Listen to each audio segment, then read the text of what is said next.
Hello, welcome to Texas Book Talk with Heather Renee May, your host this Wednesday evening. And I hope you all are doing wonderful. I am super excited to introduce you to my guest this evening. It's Lewis Ben Smith, and he is a history teacher, a retired pastor, an artifact collector, a storyteller, and he has 6 novels in print. And his novels are biblical archeological thrillers and also historical novels set there. He has 2 historical novels set in first century Rome. And so we're going to find out a little bit more about his books, about him, and how he got into writing, and also hear about his work of alternative history on President Hamilton. So without further ado, let's bring Lewis Ben Smith on. Hey, Lewis. Hey, how are you tonight? I'm doing great. How are you doing? I'm doing awesome. It is great to be here with you. It is great to have you. I'm very excited to hear all about your books and to share those with our viewers. But I think if we could start off, I would love to hear how you went from being, I guess it's not a huge leap to go from a history teacher and pastor and artifact collector to being an author, but I would love to hear that journey for you as much as you want to share. Sure. Well, I always dreamed of being a writer. I mean, even in high school, when I was about 16, I started writing a novel about the adventures of an imaginary World War I flying ace. I filled about 3 notebooks with it, like loose leaf notebooks, handwritten, scratchy teenage handwriting, hand drawn illustrations. And 4 years, got out of high school, joined the Navy. 4 years later, came home, went through my boxes, found the notebooks, looked at them, read the first 20 pages or so, and put them up in the attic. But I have always enjoyed writing short stories. I never really had a very good venue to publish them. In college, I published 1 short story. Then later on, I started writing for hobby magazines since I collect Indian artifacts. I wrote for publication imaginatively named Indian Artifact Magazine for several years. And then, I taught history, had kids, life got busy. And one day in 2012, I was sitting in chapel and an idea for a story that I've been turning around in my head for some time suddenly just began to take shape. And always carry a little scratch paper tucked inside my Bible. I sat down and started writing character names. And that home, I went home and started writing. I wrote 7 pages that night, got up an hour early the next morning and wrote 5 more pages. And that was in February. November, it was done. And that became my first book, The Testimonium. And it was in part kind of an attempt to be an answer to the Da Vinci Code, which I really thought was a slander on Christianity, and to give a more realistically based view of how the church got started.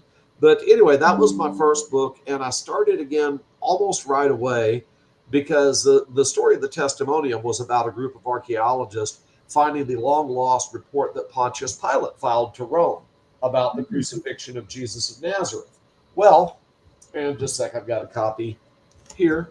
You can Oh, see nice. yeah, sorry, the ambient light in here is terrible. But that's the testimony of my first book. And I didn't realize how dreadfully backlit this seat was going to be when I set up this office. Anyway, but that got me interested in the character of Pontius Pilate. I've always loved Roman history, and particularly that intersection in the first century AD between the Roman Empire and the beginnings of the Christian church. And of course, this character who's presented to us in the Gospels and also talked about by Josephus, the Jewish historian, and a few others, that's Pontius Pilate, the governor of Judea, who sent Jesus to the cross. And so my second book, which I started almost as soon as I was done with first one, was this one, The Redemption of Pontius Pilate. Okay. And there we go. Maybe now you can see the Yeah, cover. that's good. That's actually one of my favorite covers of all my books. But Yeah. and this is actually set in first century Rome, and it tells the story from Pilate's point of view. And it basically starts with the beginning of his career as a young Roman lieutenant, rising through the ranks of the army and also of public offices, his friendship with Tiberius Caesar, and then him being falling from grace and being posted to Judea, which at that time was kind of considered the armpit of the Roman Empire. as punishment for falling afoul of Tiberius's heir Caligula. And that's what brings him into contact first, of course, with the Jews in the first century. And we know that Pilate had some troubles as governor. And and then, of course, with the early Christians, the trial of Jesus, and then even took it beyond that. So that was a fun story to write. Everything we know about Pilate is in the book. It's just that there's a lot about him that we don't know. Well, since then, the Testimonium was published in 2014, Redemption of Pontius Pilate in 2015. I added two more biblical archaeology thrillers with the same characters from the Testimonium coming back for two more stories.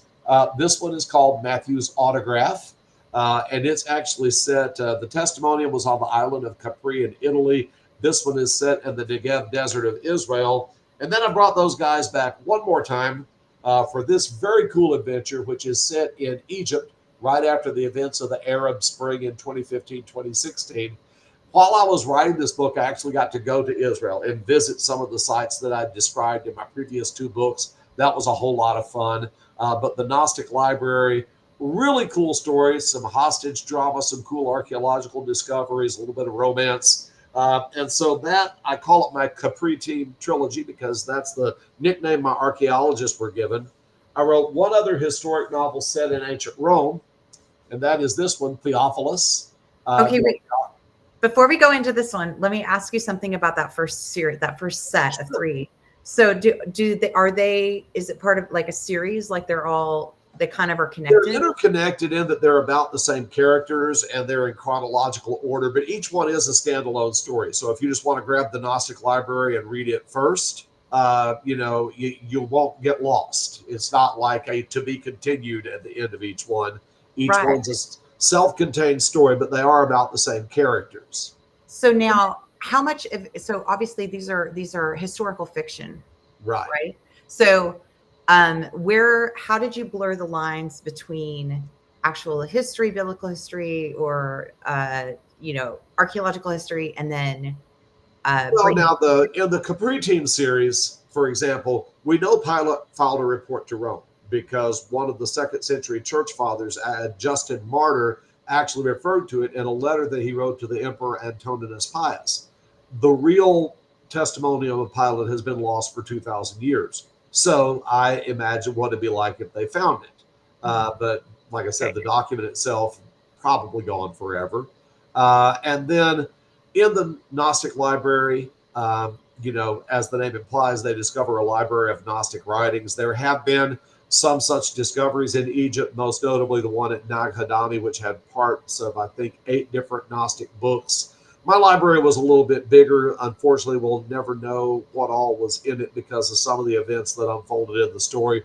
There were a lot of terrorists operating in Egypt in 2015.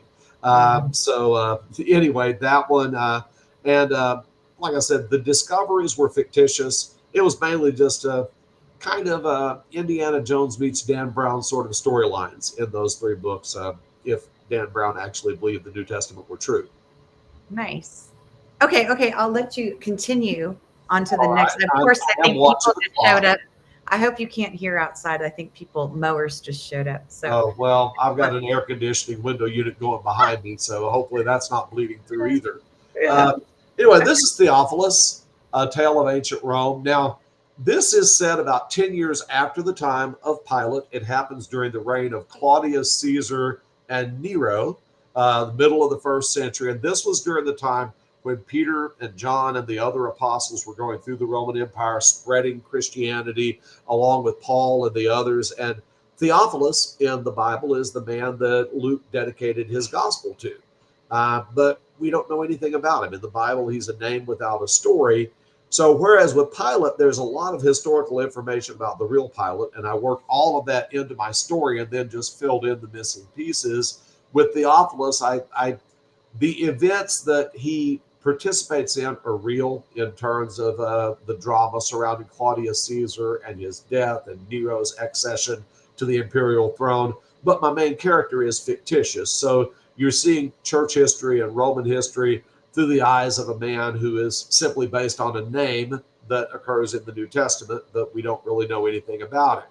But that was a fun story. My wife says of the ones I've written, this one is her favorite. There's a lot of traveling about the Roman Empire. But what I've taught for most of my career has been U.S. history. And I've always been fascinated with the founding generation. And until 2016, Alexander Hamilton was the forgotten founding father. Most people couldn't tell you who he was or what he did or why he was on the $10 bill. All anybody on average remembered about him was, oh, yeah, he was the one that got killed in a duel, right? And then the musical came out and Hamilton became a rock star. Lin-Manuel Miranda, I might add, did a great favor to history teachers all over the country because he gave us a wonderful teaching tool. But, I had always felt, even going back to when I started teaching history 30 years ago, Hamilton kind of got ripped off because his life was cut short before he was 50 years old. He never got a chance to write his memoirs. All of his enemies outlived him, and they thoroughly trashed his reputation after he died. And honestly, he didn't really get his due until about the last 30 years. In the 90s and early 2000s, there was a lot of scholarship on Hamilton. And of course, it was Chernow's biography that really brought him into the public eye. And it was that was the book that Lin-Manuel Miranda was reading when he got the idea to do a hip hop musical based on Hamilton. And there's a great line in the musical. You could have done so much more if you'd only had time. And I got to wonder, what might Hamilton have done had he lived? And I wrote a short story in 2017. I write a lot of short stories. I publish them on my blog, which I think I sent you a link to that already. That's where most of my short fiction gets published. But it was called An Interview at Weehawken. And it was the story of the duel between Hamilton and Burr, except in my version, Burr was killed and Hamilton lives. And the short story ended with a conversation between Jefferson and Madison that if Madison wanted to run for the White House in 1808, he was probably going to have to face off with Hamilton to do so. And it was just a one off short story, except I kept wondering what happened next. And so I came back in 2019 and began writing this book. And this is the biggest book I've written, President Hamilton, a novel of alternative history. And the cover art is actually a portrait of Hamilton done by the art teacher at our school. I have an I have an yeah, overlay of that. Yeah, yeah. it's really pretty. I showed her every existing portrait of Hamilton, and I said, imagine if he had lived to be 60, because the portraits we have of him were all done in his 30s and 40s. And so she did this remarkable artwork that is now the cover of my book. And so that kind of set me on an odyssey. President Hamilton took me to a lot of places. I got to meet a couple of Hamilton's descendants. Matter of fact, Doug Hamilton, 5 times grandson of Alexander Hamilton, wrote a little forward to the book for me. Mary Ann Hamilton, who's the widow of Alexander's great-great-grandson, introduced me to the Alexander Hamilton Awareness Society. I met its founder, Rand Cholet, although our acquaintance was really cut tragically short when he died less than a month after the book was released. He was so excited for that book and was going to do a lot to help me promote it, and it just, I guess, was not meant to be. But and I would like to do a shout out to Mary Ann. She is recovering from a stroke right now in a rehab center. She is 90 years old. Published her first book at 89. It's called Destined to be a Hamilton. And it's about her meeting and marrying Alexander Hamilton's great-great-grandson, who was also the grandson of J.P. Morgan. The Hamiltons and the Morgans intermarried. So it's a great story. But my novel, I basically took that short story I'd written and turned it into a prologue. And then Hamilton had to go out. Now, Alexander Hamilton, if you know much about him, was pretty good at burning bridges behind him. So he had to go back and mend some of the bridges that he had burned. But in the story, Hamilton was wounded in the duel. The bullet that in our timeline went through his vitals and killed him, in my timeline grazed his ribs, but it became infected and he was very ill. He did return fire and kill Aaron Burr in the shock and pain of being hit. But then he kind of lingered between life and death for a couple of days. And in that time, he got a glimpse of the future and saw what was coming in the middle of the 19th century, a civil war over slavery that would rip America apart. And he came out of this vision with the goal of trying to prevent this by ending slavery in his time. And See, that's the thing. If someone had had the guts to take on slavery 60 years before the Civil War, before it was so entrenched and metastasized that it tore us apart, they might have had a chance of success. The South was not as dominant economically as it would become. Slavery had not spread into the Mississippi River Valley yet. And many of the early founders still had qualms about it. You know, Washington, Jefferson, and Madison all at one time or another expressed their reservations about this system. But to make this work, Hamilton's going to have to he's going to have to find some allies. He's going to have to find a way to renew ties with some people that he had flamed out with pretty spectacularly. So, you know, the story takes you from Quincy, Massachusetts to Monticello in Virginia and points southward as Hamilton first runs for the Senate and then in 1808 takes on James Madison for the presidency, making some new enemies and also reconciling with some old ones along the way as he tries to persuade the United States not to admit any more slave states. And that was his goal as president. He didn't have the authority to destroy slavery where it already existed, but his goal was to keep it from spreading and try to use his powers of persuasion to talk the southern states into abolishing slavery. And so that's kind of the focal point of the story. It really is a pretty cool story. I've reread it a couple of times since I wrote it because, I mean, after all, if you can't be entertained by your own writing, how can you expect anybody else to be? But it wound up being a very, very fun book to write. And in the process of writing it, I met quite a few Hamilton scholars and biographers. Like I said, a couple of his descendants. And it's the connections you make. It's really extraordinary. Um, I remember I do a guiding service for fossil hunters up here in North Texas on the North Sulphur River. And this lady and her daughter, or granddaughter actually, hired me to take them up fossil hunting on the river. And on the way up, I was talking about my books. And the woman just started laughing because her husband was a 5 times grandson of Philip Schuyler, who was Alexander Hamilton's father in law. So her husband was a 5 times great nephew of Alexander Hamilton. Amazing. That's amazing. So now let me ask you, these books, you have so much history and so much that's going into them. Are these books, is your audience, if someone doesn't know a lot about history or they don't know a lot about President Hamilton, is this a book that they could, Yeah, uh, I think anybody can pick the book up. Basically, what I tell them is everything that's described before July 11th, 1804 happened. Everything afterward is what might have happened. So that's an easy way. And of course, one thing, the Hamilton musical, even though yes, it's a musical, it took huge liberties. It conflated some events. It kind of expressed some things in more modern terms that we wouldn't understand if they did it the way they did it back then. But nonetheless, it's a good starting point for President Hamilton in particular. The Capri Team Adventures, those are fun stories. And while there are traces of ancient history in them, anyone can pick them up and read them and enjoy them. You don't have to understand a lot of Roman history. And in the case of Pilate and Theophilus, I try to give a background and talk about what was going on then, working it into the story so that it's not tedious. sure. But Um, I just want to say, a fellow Texas author, Scott Sloan, says he agrees about writing what you like. I'll put this on the screen here, and that's yeah, I saw that pop up. to to your comment earlier about being able to like what you read, or like reading what you wrote. Yes, I think Mhm. that's great. And high Well, I school. think it's really important. The number one thing if you want to be a writer is you got to be a reader.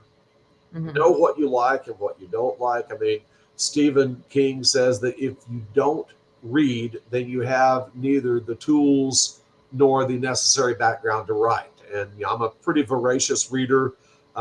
Before the internet came along and gobbled up a huge chunk of my time, I read, between 50 and 100 books a year. Now it's more like 30 to 50, but to be perfectly honest, I read a lot of big old chunky history books. They take a little time, I was but just I still read constantly. I was just going to say what I found, and the advice that I heard when I first started writing was my novels was to read in the genre that you're going to write in.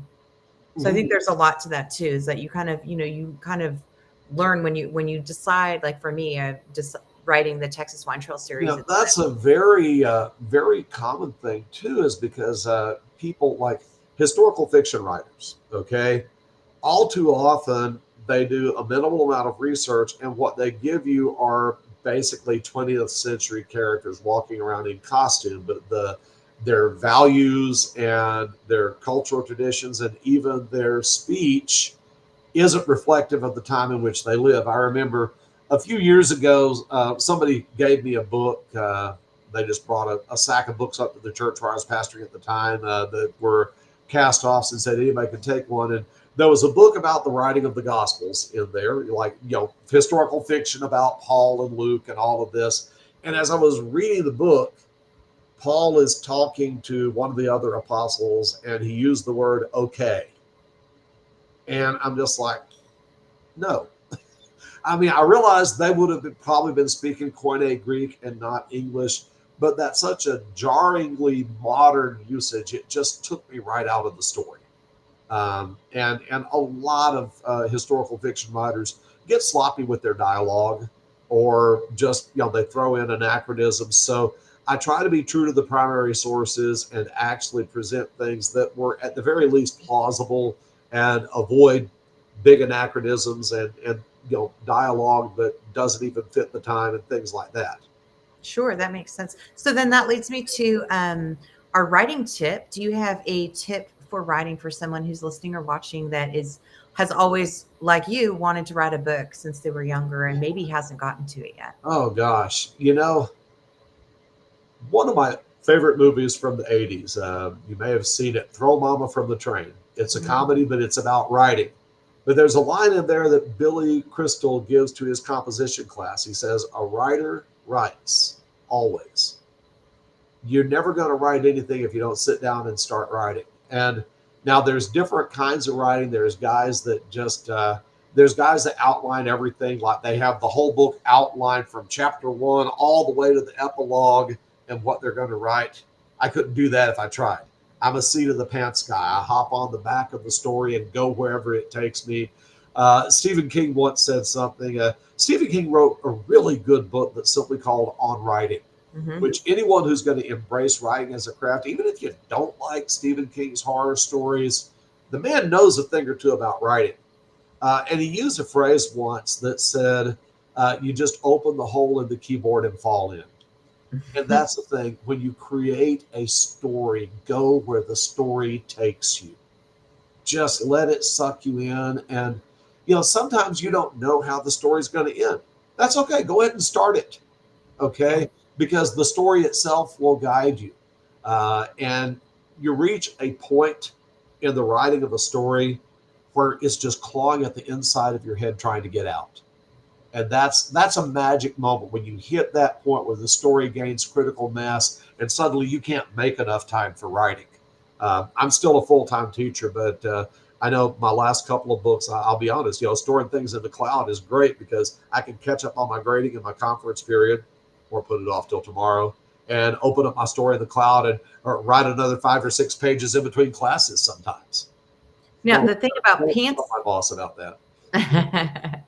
the thing about pantsing it though versus plotting is that you the work comes in the editing process. I found Mhm. when you do the stream, it's wonderful to jump right into the story and do stream of conscious writing. And my first book mostly was that way, but the editing process is a bit more strenuous because there's a lot of things to clean up. If you have a really good editor, then that helps to make that. One thing that I do every time I write a story is that I will, if I step away from it for more than a day or two, and especially if life gets in the way and I don't get to write for a couple of weeks, I'll read the story from the beginning. And as I read it, I'm editing as I go along. And so the early chapters get a lot of editing because Mm. I read them. So now the end may not get as much editing. And I know I've got two unfinished books right now, and the most recent one that I wrote, which I'm really trying to find an agent. If there's literary agents out there looking for alternative history novels, please contact me. But when I got to the last two or three chapters, it was just it wanted out. I just couldn't make enough time to write. And then when I finish, what I do is I step away and just let the story gel for 6 or 8 weeks. And then when I've had time to clear my head and get that surge of relief you get from being finished, come back in from the beginning. And that's where you go in. Now, one thing I will do just to keep my characters straight is as I write, I create a cast of characters to go with it. And I don't even throw that into the book because often I'll throw lots of silly jokes in there and things like that to help me remember. But that helps me keep my characters straight. And it's at the end of the manuscript. So if I want to remember, okay, who was that governor that Lincoln had dinner with 2 weeks after the assassination attempt?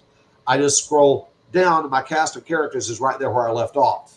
And I say, okay, that was him, rather than go all the way back, 200 pages to chapter 3 and try to figure out, okay, yeah, there he is. So yeah, that's a good thing. Keep a running cast of characters and just a few notes about who they are and how they figure into the story. And that way you don't have to constantly scroll back to earlier in the book to figure out who your characters are and what they're doing and how you spelled their names and stuff like that. That's a great tip, and Scott agrees. Scott Sloan, so he's also an author that's been on Texas Book Talk, and we actually had that discussion about books with and lists of characters, and so he said he loves a book with a list of characters, and so I have one especially for President Hamilton, but there were so many jokes back and forth between me and my beta reader about, that worked their way to the list of characters. I decided probably better not to include that in the finished edition. But we had a lot of fun with the cast of characters. nice. And I have to say, going back to Stephen King's book, I recommend listening to the audiobook because he narrates the audiobook and it's like he's Oh, yelling that's at cool. you, kill your darlings. I mean, it's just really great. So I highly I listened to that before I finished my first novel. Oh, So that's cool. I've definitely. never been able to do audiobooks. I Mhm. just, for whatever reason, I can sit with a book in my hand and read for hours and be engrossed in it.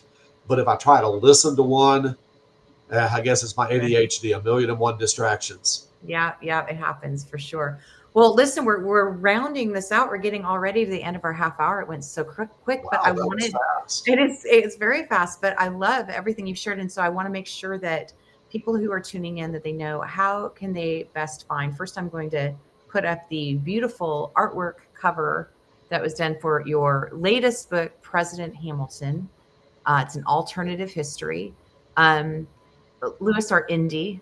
We didn't get to hear why you were called Indy, but where can folks find you and find your All book? right. Well, you can find me. I have two Facebook profiles. I have my author, Lewis Ben Smith, which is my official writing profile. And then I also have my personal Facebook, Lewis Smith. You'll see a picture of me in khakis sitting on a rock as the profile picture. I am on Twitter. I actually have a President Alexander Hamilton account on Twitter. I also have my own personal account, author Indy Smith. You can see me on Instagram. I have a great YouTube channel, Indiana Smith, which is mainly my archaeological adventures. And yeah, you watch a couple of episodes, you'll figure out how I got my nickname. And also, let's see, Twitter, Facebook, Instagram, author Indy Smith.